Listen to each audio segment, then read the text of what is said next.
Here we go. So it's starting to record.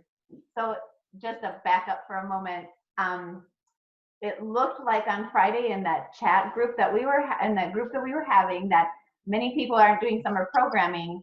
So I just wanted to do this meeting to kind of say, hey, here, get some people thinking together creatively that are planning on summer programming. So, or hoping for it. So let's start. I guess I'd like to hear what direction would you like to go? Does anyone have a feeling like this is why I'm here? I would like to get to this at least in this next hour time. Anybody have really specific? So we don't normally do summer programming. We tried it 1 year, and then last year we moved to a whole new building, so we didn't do anything. I know parents are really wanting us to do it, but it's just, we just haven't tried anything. So I guess why I'm here is just to see how you guys have done it and give me some insight so that maybe next year we can get it up and running and see, you know, if parents really enjoy, join it and on it. So great. Thanks, Cinnamon. Yeah, and I'll jump in too. I'm not really, I guess, to be honest, thinking about summer programming for this year as well. I've been hesitant to plan too far ahead into the fall just because we haven't had so much direction about what's going to happen. But now that we have some of this guidance, I thought this might be a good time to start that conversation of just getting some ideas going of what it could look like this summer and then maybe what then could transfer to the fall. I know it sounds like there's another meeting this Friday that I won't be able to attend, but just wanted to hear some ideas just to start the conversation and see what other people are thinking and to see if I'm on the right page with what I'm thinking as well. So yeah, just kind of here to listen and share some ideas. Great. Yeah, so that Friday meeting will be Susan's, and when she puts it out on YouTube, it's great. And the chat she records and puts it out is awesome. So that will probably go toward the fall. That's why I wanted to do this little thing to get a little more nitty gritty, because I didn't want to take the time there with all the people who aren't doing it. I wanted just to kind of focus in a little bit here on summer. So hopefully that gives you some stuff, Sarah. Yeah. Melissa, or Lori? Hi, we are planning some summer programming. Okay. So one I'm really nervous about, we have an intergenerational program with an assisted living program, and they want to actually have us come once a month and do programming outside their ground the first time, so that they would videotape us and the residents would be watching from inside the building, and then the next month they want us to be on the patio doing activities and the residents can watch, and then the third engagement we'd be back in the facility. So they're looking at how to transition us coming back into their space. Makes me nervous, but they want to look at doing that, so I'm excited for that to happen. And then the other two programs that we run, we've always run a skills for preschool program, and that is an ECFE family education class. And the model is geared towards 3s and 4s. And then we highlight the different preschool curriculum that we use. That we're going to run in August. So those dates will be advertised and put out for general population to register for in the next 2 weeks. And then we did actually run a little mini camp for working on separation prior to this class. We call it a kids camp, and we're going to try and run that the end of July. So we've pushed all our programming back. Okay, yeah. So have you already sat down to process what it looks like with the guidelines that we have right now to do those things?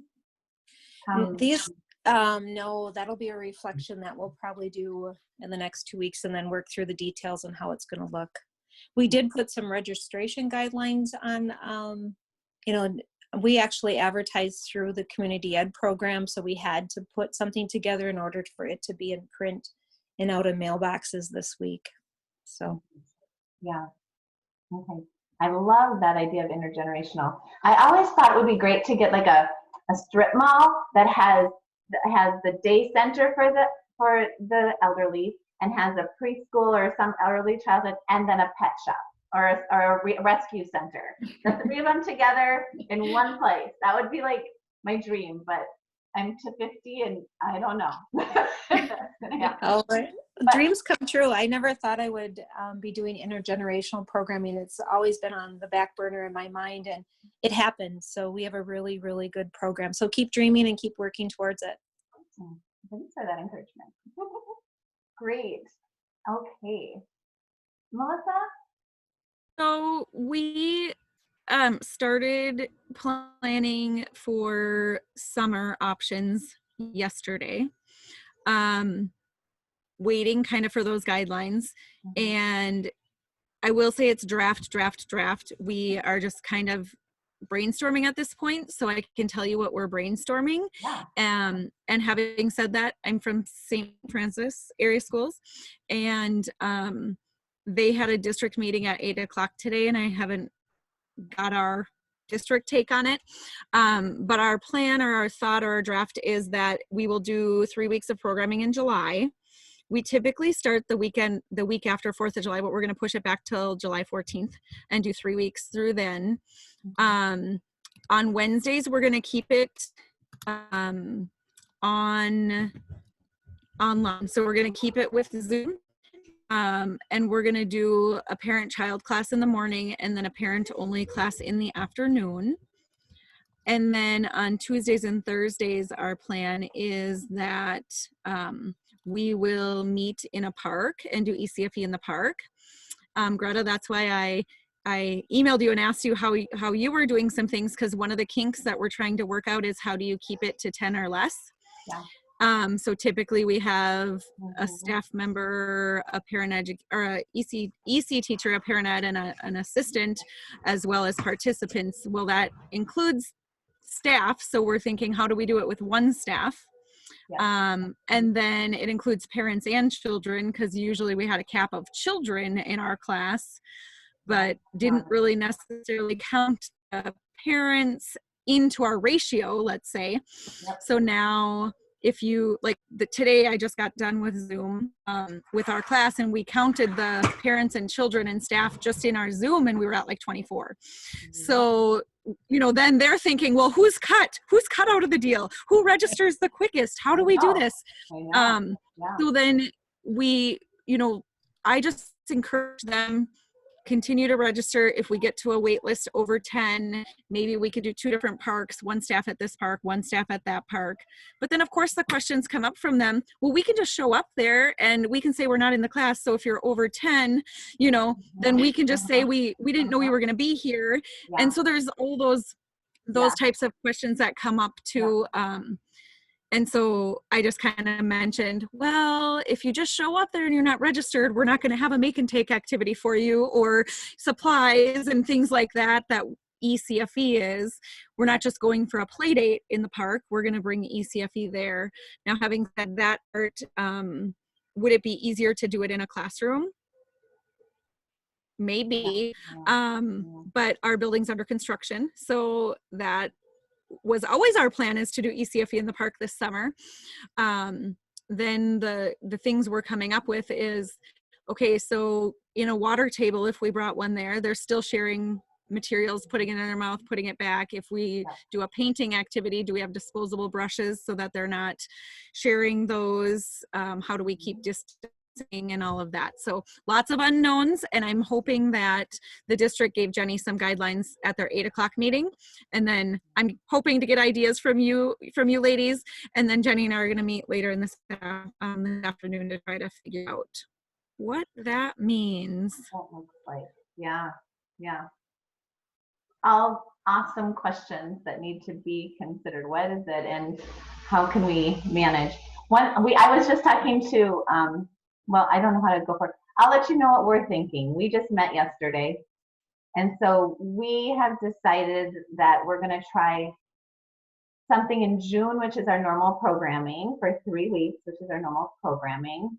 And we are going to do parent only because of staff and those are parent onlys that are, they're virtual, just kind of continue with that. We're going to do one in the morning, and then I'm going to do one in the evening. I'm going to try that, something on thriving during this time. You know, how do we thrive together?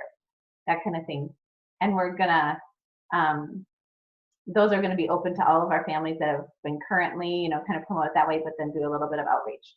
And then we decided we wanted to do something more hybrid. And as we discussed, we kind of whittled it down to doing something curbside. So we're going to do like curbside pint size or something like that, or something where we'll come with we're planning on, we're going to come to strategically placed areas. One, we're looking for low income housing kind of, or we're looking for parks, smaller parks, so there's not a lot of people that come. There's city parks that we do ECFE in the park at.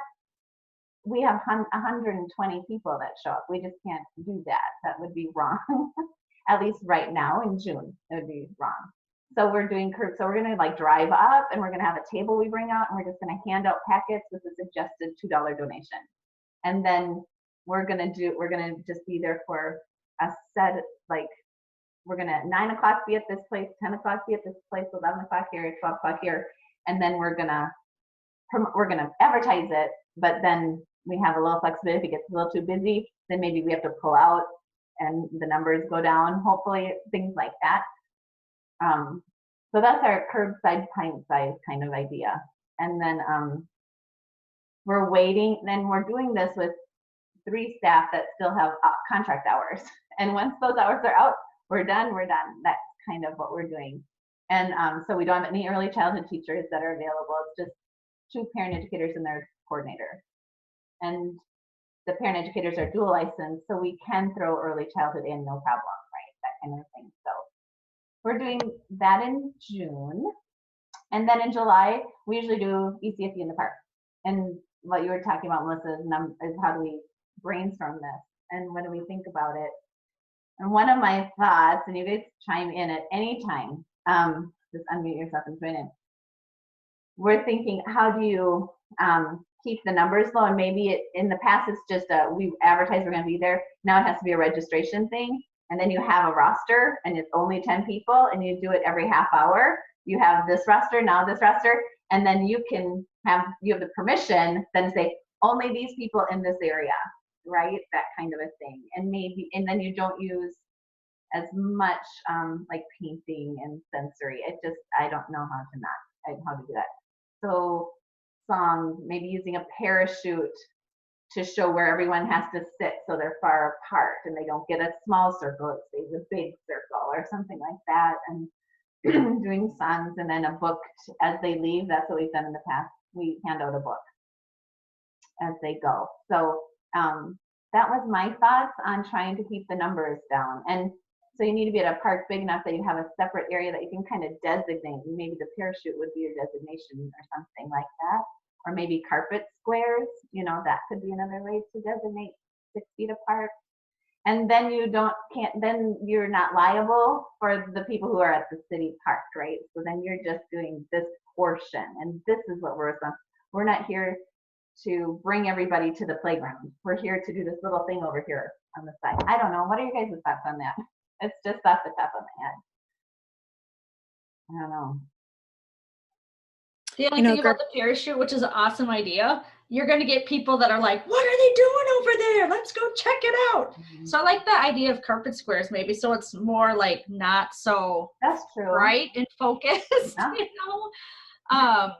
But I love that idea of having, you only get this half hour, you only get this half hour, and, this is your time. But yeah, so. And Greta, the only thing I could add, Greta, is one, we talked about using sidewalk chalk if it was an area where you could chalk off areas. The other was to have families bring blankets. So the blanket would be their visual of where they were, and they were to stay on their own blanket. That's a great idea, bringing blankets of their own. And maybe you have a couple in your trunk for a few people who don't have one. When they're done, you're going to have to stand and wash them. They can't be used over again. But you could definitely, that's a great idea. I like that, to make space. designating spaces. I think that's Can the I part. Yeah, I had a question. So I'm thinking just about like materials. Like if we're thinking about like, I love the idea of families bringing their own blankets so then they can just take it home. You don't have to disinfect or worry about, cleaning things in between sessions. But the one thing that keeps coming up for me, whether it's summer or fall or right now, is the materials and how do you, so like the idea of dropping things off, like everyone gets their own thing to take with them.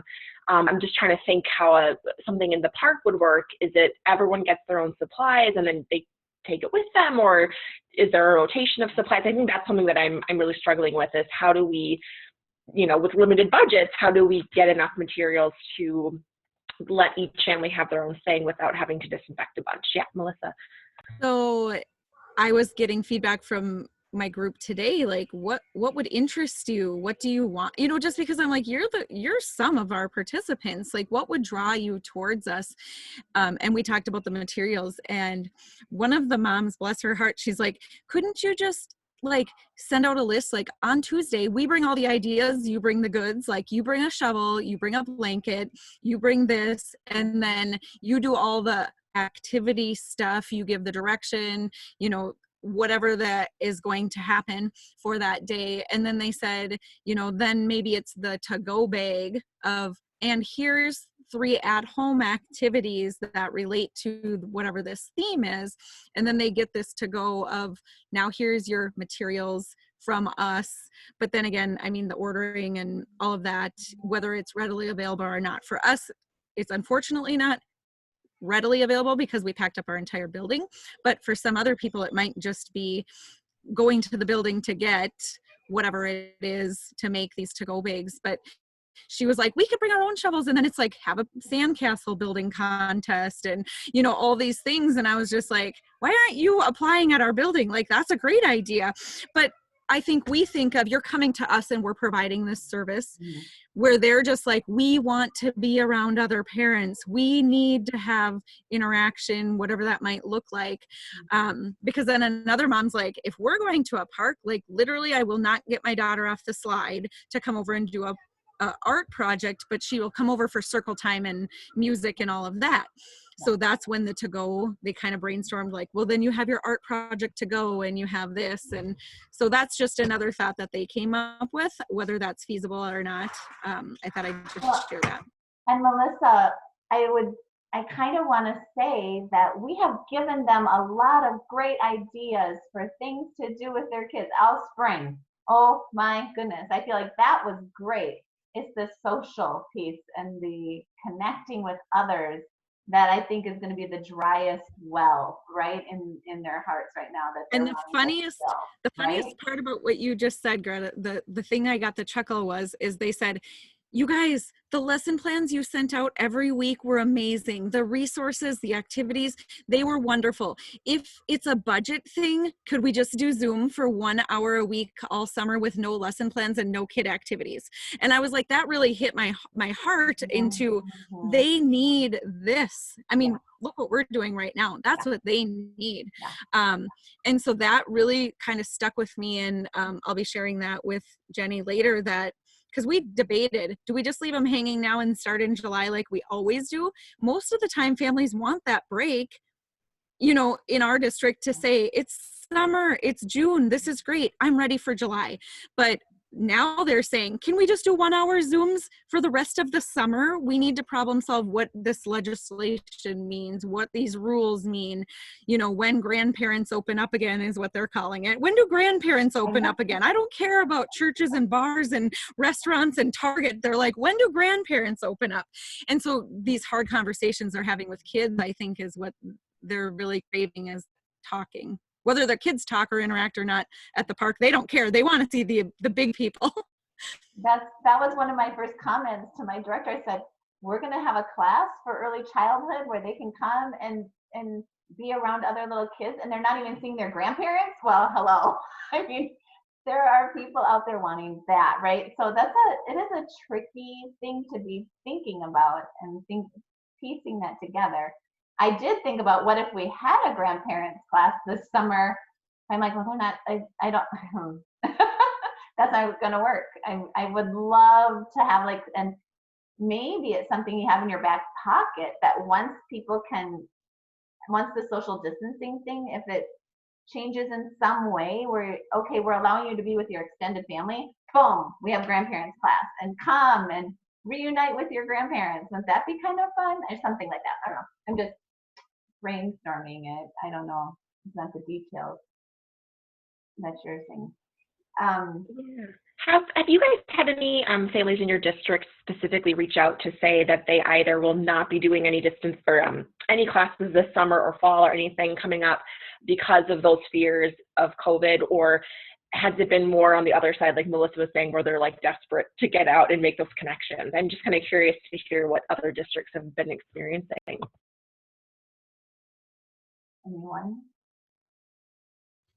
Well, I shared that excitement with the families that they shared this morning, and it's only a small sample. They seemed more confident to be outdoors with a large amount of spaces than they did about fall, being in the same room. And you picked up a shovel, now I did. You put this teether in your mouth, now I do. Even though we're super good about that, they seemed more confident about controlling their child's mouthing techniques than in the fall. So I don't know if that's good or bad for you, Sarah, but that's kind of their perspective. Yeah, that makes sense. I think I could see being outside as even though it's kind of ironic, like outside it seems like there's so much more potential for exposure, but it makes sense that it's outside, there's more space, whereas inside of school it could be a little bit different. And I know one of the things we're sort of playing around with this fall as well, just thinking ahead, is doing some more outside stuff as well. So it's interesting that we're thinking about summer and maybe what that could look like now. And as far as we can go into the fall with that as well. That's interesting.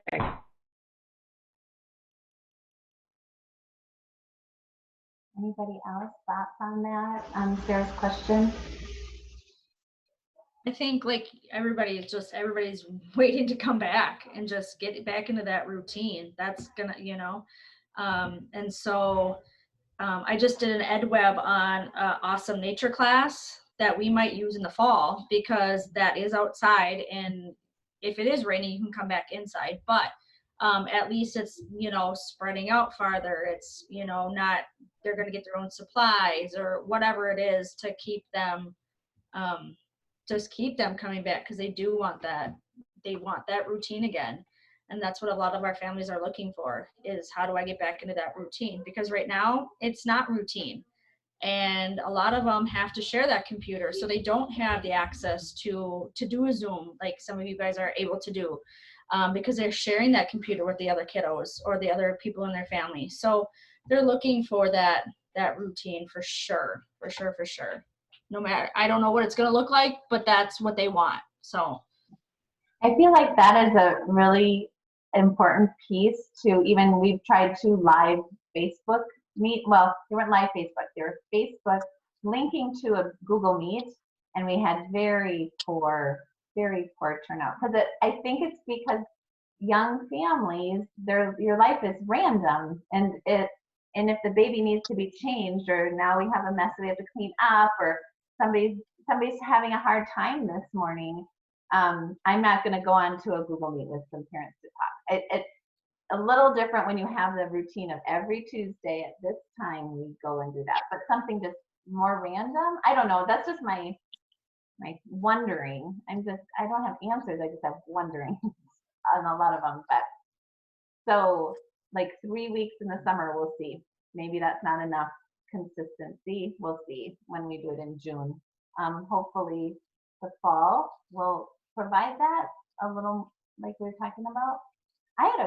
This is kind of into the fall too. Sorry, this is meant to more be summer maybe, but the idea of what if you had like a membership to ECFE and you paid a flat fee for a semester, and you can come to any of the things that we're offering that are interesting to you. I feel like that would give us the opportunity where we could have like 4-week classes, or we could have, it's not going along with that consistency thing that I was just talking about, but you could maybe do topical, like on Mondays in September, we're doing 4 weeks of toilet training.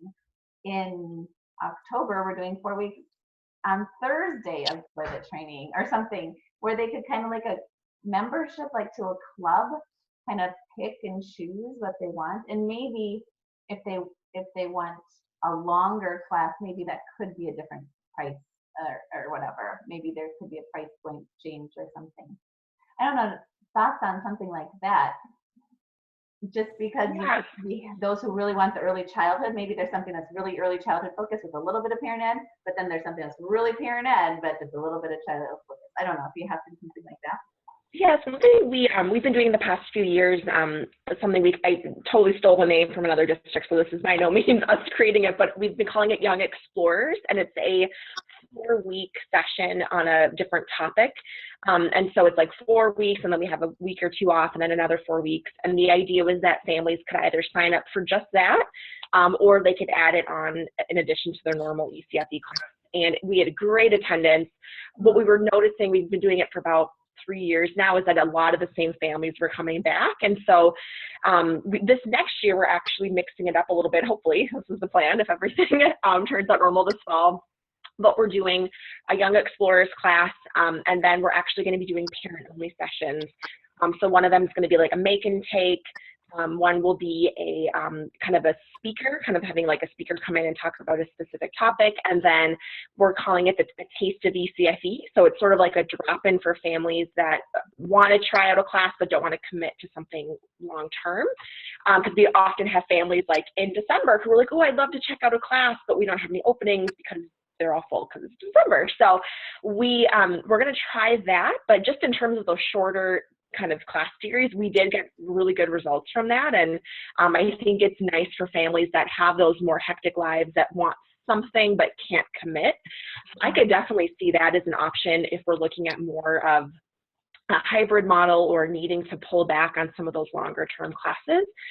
Just saying, yep, you have a 4-week session, and then the next group of parents comes in for 4 weeks, rather than trying to do it, all, you come in for a half hour, then you come in for a half hour. But yeah, it might have to look a little different. So at least from our experience, those have been really successful. That's good to hear.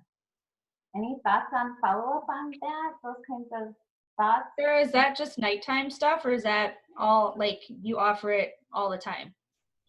We actually have just done it during the day. So it's Tuesdays from like 1 to 2:30. And we know afternoons are tricky with a lot of nap time. So we typically get older students. So we aimed it at like 2, 3.5 kind of as the start age. But yeah, it could be something we talked about, maybe doing an evening session, but we just couldn't get it to happen this year. But I think it probably would work in the evening too. Since it's a shorter time commitment. I think it's hard in the evening too, because everyone has like swim lessons and all the other activities that come up throughout the year. So this might be a good year to try that out, since a lot of those other things might kind of be on hold too. So.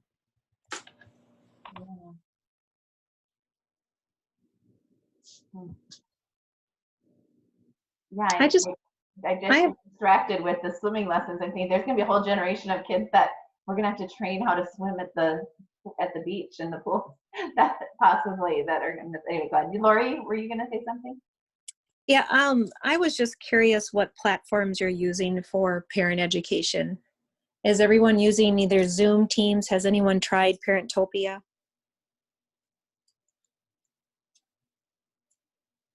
We're just using Google Meet at Centennial. Cambridge ISANES, we've been using Google Meet, but I really am leaning myself personally towards Zoom because of the options that they have that Meet doesn't. With the waiting room and the security, with the small breaking into groups. Meet's great. I really like it. It's simple, but I'm starting to see the advantages that Zoom is presenting. Our district is using Teams, and it's been working well. Okay. But I was just curious, Microsoft Teams is what our district is using. But I was curious about Parentopia, if it functions kind of like a private Facebook group or not. So if we only had an expert in the area that could tell us a little bit about. No, it does, but it's not video conferencing. So the way that people have been, so you can think of,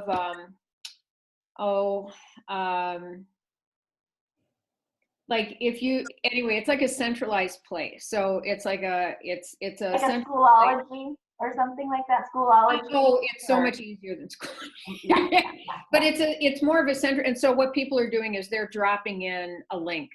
So if they're doing Zoom, right? So it's a place where, almost like for this meeting, right? We went to Facebook, you know, the Zoom link was posted. We clicked on that and then it took us out of Facebook and into Zoom. And so that's what folks are doing with Parentopia is, whether they're sending people out to Google Docs or to a Google folder to get documents related to, you know, handouts or whatever, or are they putting in a link to Google Meet or to Zoom or to some sort of video conferencing.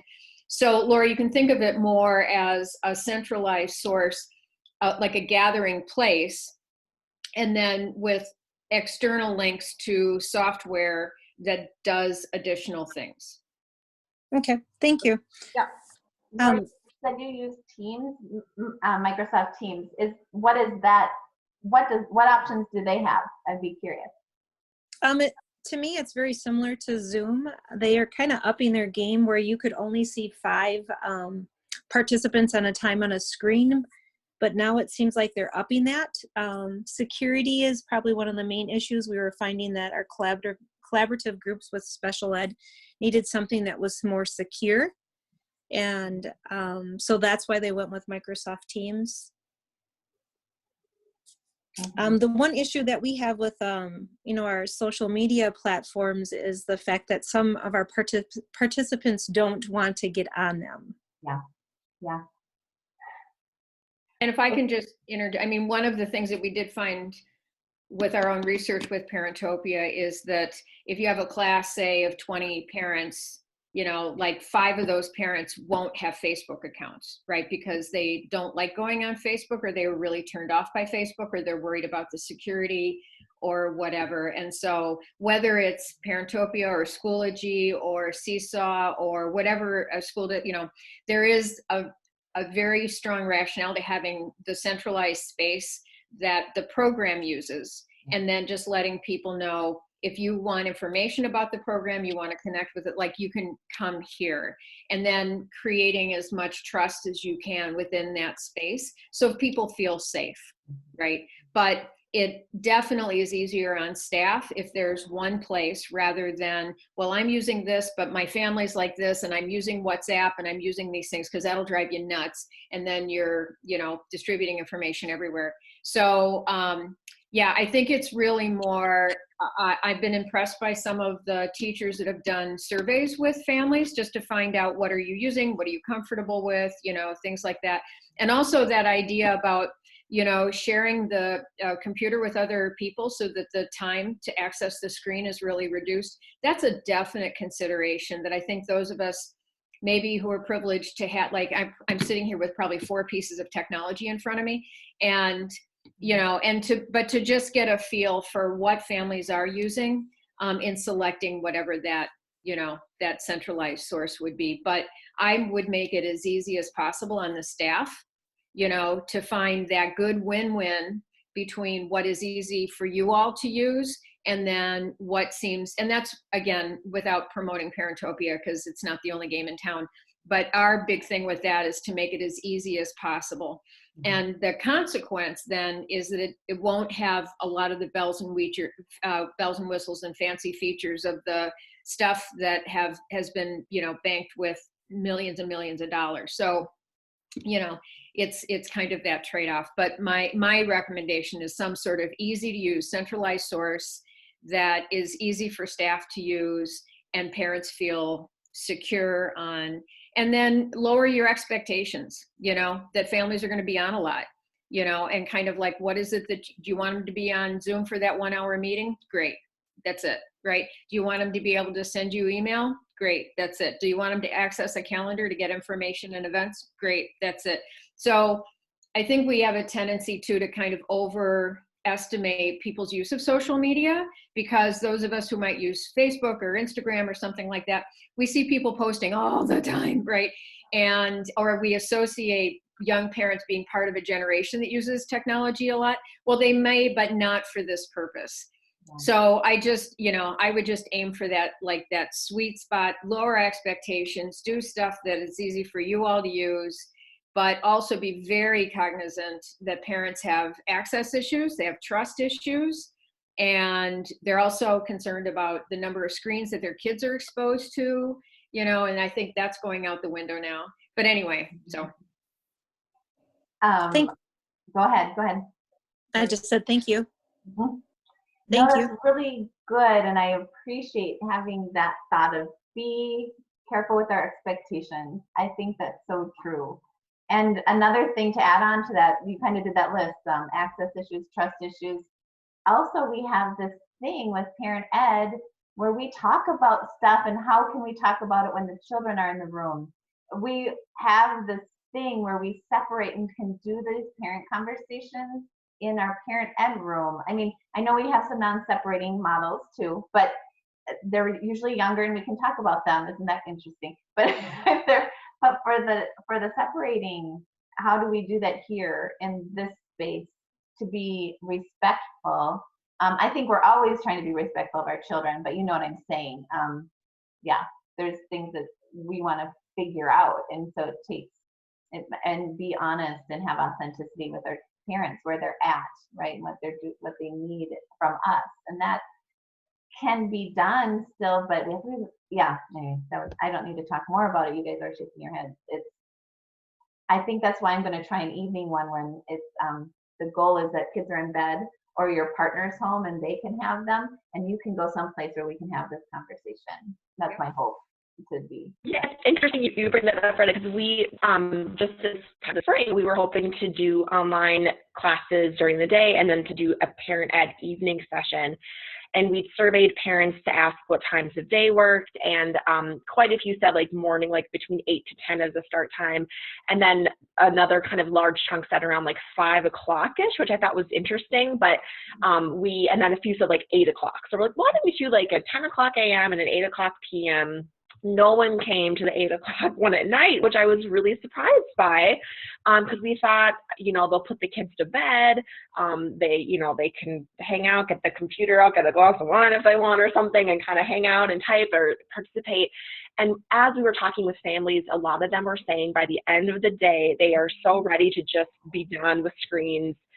And they are like, I just want to binge Netflix and just like put, kind of zone out for a little bit. And so I don't know if, it could have just been our population of families. So I definitely, you could certainly try it and see how it goes in your area as well. But that is interesting to me that families said they like it. And then I think the reality hit of like, it's been a long day. I'm so zoomed out. I don't want to do this tonight. But I was hoping as well that would be something, and it's to kind of bring it to a different mindset. I did read an article recently about the issue of a lot of families and kids doing mental health therapy online, and how kids are having a hard time finding a private place in their home to do their therapy sessions, and parents are kind of like listening in through the door. And so I can imagine it's the same thing for parents, where it's like, I want to have a real conversation about the stress that I'm feeling during COVID, but my kid is literally on the couch next to me.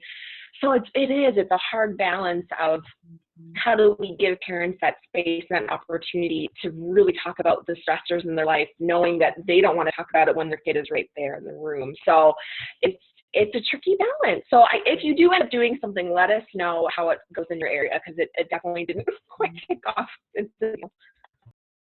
As you're talking, I was thinking about what you were saying, and I'm thinking maybe this summer it might be a little better because the kids aren't all on their screens, all getting schoolwork done. And maybe we're outside all day and we come inside, and now is the time. Well, yeah, maybe I'll sit down and I don't know. That's maybe hope. That's a good point. It could look totally different over the summer as well. So I can that's totally a good see in the spring what's been happening. So that time will tell, because we don't know what kind of programming we're going to be able to offer, and maybe if we're all back in the classrooms and stuff, really different. Melissa, something you said earlier rang a bell too, about making, or I believe it was Melissa, I apologize, it wasn't, making packets or bins for people. And we were talking about that for fall and possibly for the summer too, about having they have a bin when they come in, that they get out their stuff that they're going to work on at some level using that defined, I think the word is kind of like pod or space that they're kind of using and intermingling. So that's an idea. We were wondering how you get the bin, like we were thinking send it home for summer. Like you come and you do these things, but then you have a sensory activity that you take home with you. But then we're thinking then they have to bring it back, and how do we sanitize it and put the next thing in that week for that time when it's only one teacher and no assistants. I'm thinking, that just sounds like a lot for this summer.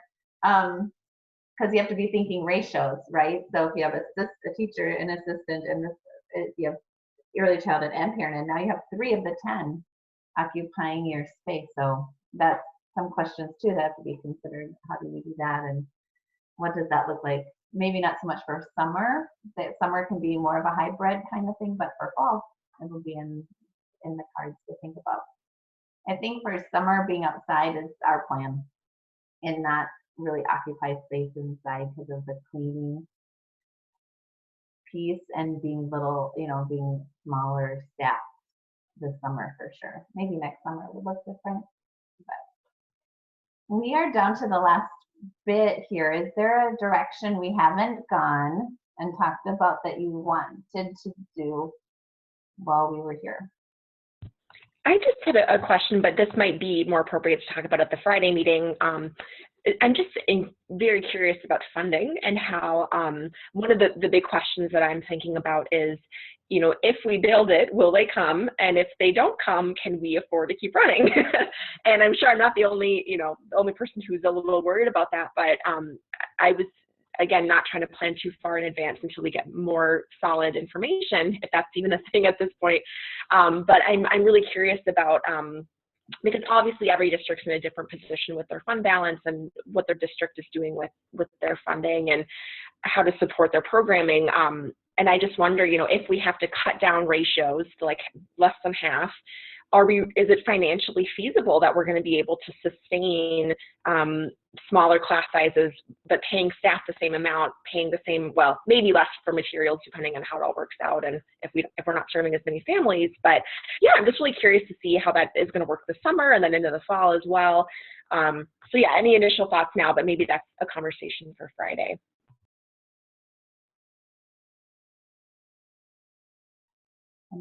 I can agree. I have the same questions.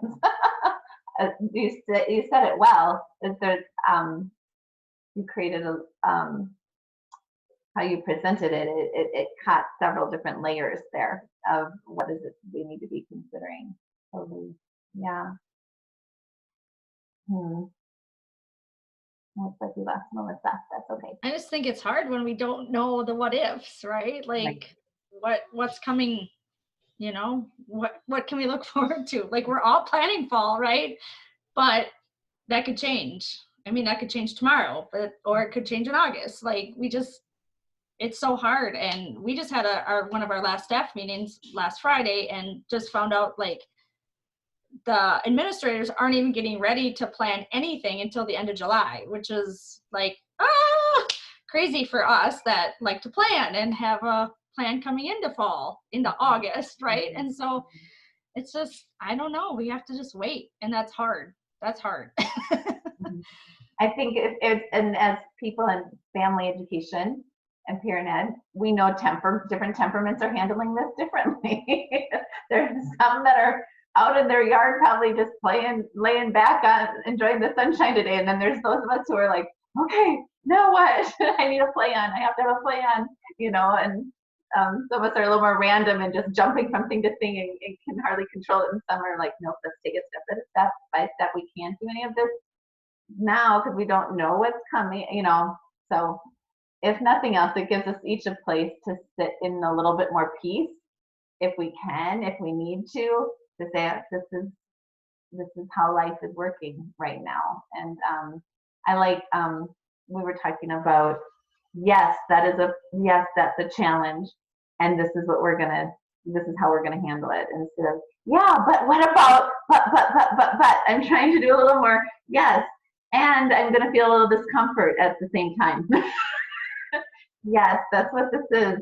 And then, you know what I'm saying? I know that's a technique, but it helps me sometimes to, to take the next step when we don't have answers. You're right, Cinnamon, it's so hard, especially for those of us. I think this has given us a good practice in letting some control go and practicing some of those, those practices of just taking it one day at a time and not trying to, just let some things go. It's hard.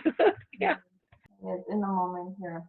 Well, hopefully those are some, for summer, which is kind of what I wanted to hit on. Thank you for the ideas on collaboration that we hit on, kind of hybrid.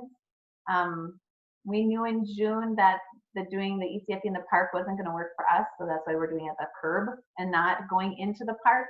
But those who are at the park can come and join us, and we don't have that piece. As far as continuing to do that, which has worked in the spring for online learning for districts, that's a nice option that they gave that to us. And we'll kind of see where they go after June, what happens July and August from here. Anyone have last? So I have a question. This is a general question. So is there a centralized location where, so I saw, Greta, you'd noticed like the MCEA has guidelines out, and so immediately I was like, where are they? I want to read them too. So, or like from site to site, my own observation being an outsider supporter is kind of a decentralization, right? Of that everybody's doing their thing. So these are all fabulous ideas, right? That you've come up with, that you're sharing with each other. And is there a centralized location that you all access documents with each other, or have a place you're sharing ideas, or? There's this stuff from the Minnesota Department, the Minnesota Community Education Association that they put out with the link to the Department of Natural Resources. They link us to outdoor guidelines. There's the Department of Health that they've linked to as well. That's where I'm getting like, what are the guidelines? As far as talking about it more like this, I don't know of anything there. Thanks, Sarah, for putting that. Yeah, I was going to say that's the link that I have. I think it's the correct one. I know Mike Brown at MDE was trying to connect with us coordinators to say if you have ideas to send them his way, and that he was maybe going to put them on like the Parent Ed Wiki. I don't know if you guys have access to any of the wikis that he's put together. I honestly think I just haven't had time to really compile enough thoughts to really put it in there, but that might be a place. I know a lot of districts are using Google, so I don't know if that would be something smart. And I think this MCEA document is meant to be somewhat interactive. Like I thought I read on there that if you have ideas from the field to add, that you can either add them or send them to someone and they can add them in there. So that might just be kind of a good landing page as well. Okay. Yeah. Do you have access? Can you throw that out there too, Sarah, possibly? I'm looking to see what I have. Yeah, I'm looking at the MCEA doc here, and just. Yeah. Did you want me to put the wiki in, you said, or what was that? Oh, yeah, the wiki. Or oh yeah. I mean, I know it. I've worked with Mike on that. Yeah. I didn't even know it was still out there, Sarah. Good to know. The wiki one seems hard to navigate, but maybe that's just me. I don't know. Yeah. Sorry, I said the wiki one seems hard to navigate, but maybe that's just me. I don't know. Maybe I don't have time to sit down and really navigate through it. And maybe that's why I'm so frustrated with it. I turn it off all the time. But so if anybody has good pointers with that one, that's awesome. No, it comes to my mind again is temperament. I'm a visual learner, I'm an auditory learner, so I really like this format of talking it through versus, you know what I'm saying? So anyways, it's just like a wiki might work really great for some, and the other pieces for others as well.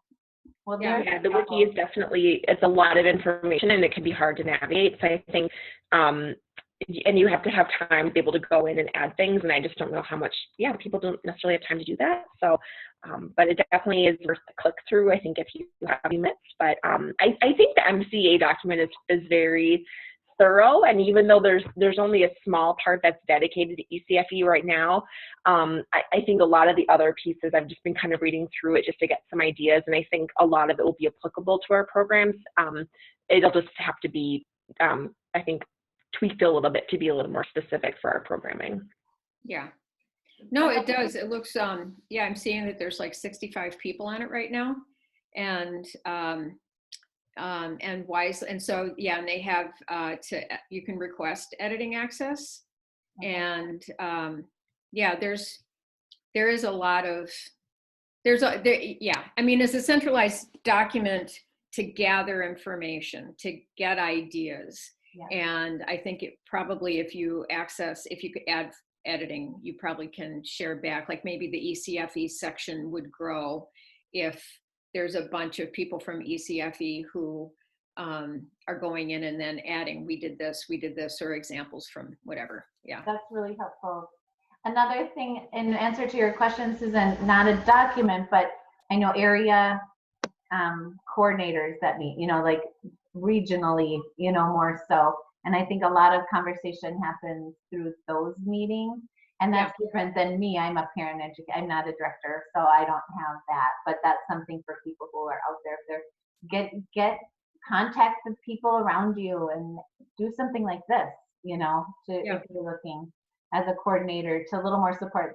I'm coming as a parent educator, so this is going to look a little different than what they could do, maybe more productively in a sense too. Yeah. Yeah. Thanks. Okay. Well, if there's nothing else, or is there last moment? Thanks for my first time at a Zoom one.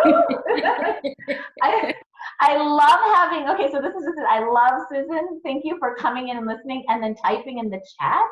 Oh. I think that moderator kind of role is very helpful especially when you're trying to do something productive as I'm going to get an outcome. My parent ed meetings, I'm not as much about that, everything we say being recorded. That's not necessarily the goal. So I'm just take notes on the side when it's like, remember to ask next week about their baby having a cold or whatever, right? That kind of thing. But this chat is awesome. So thank you for doing that. Thank you for it's a live and learn thing. I think that it's especially the reception from the professionals. I've been, I was surprised, like 40 people or whatever have been watching like the YouTube recordings and stuff.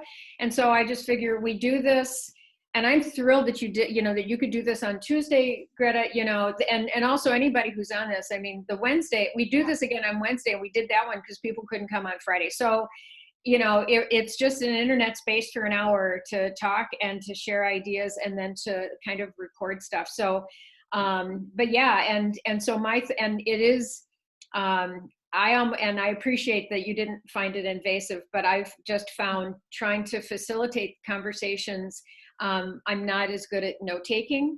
And so I figure if the notes are there, then people who weren't on the call, then it also, or when people have shared, what is your email address or what site do you, what is your Facebook page, then that's archived too, right? So, yeah, no, it's great. And we did, and we've learned, and I always learn more too about this stuff, but you can also like share the text, or you can copy the chat text, right, onto your own computers over in those three little dots.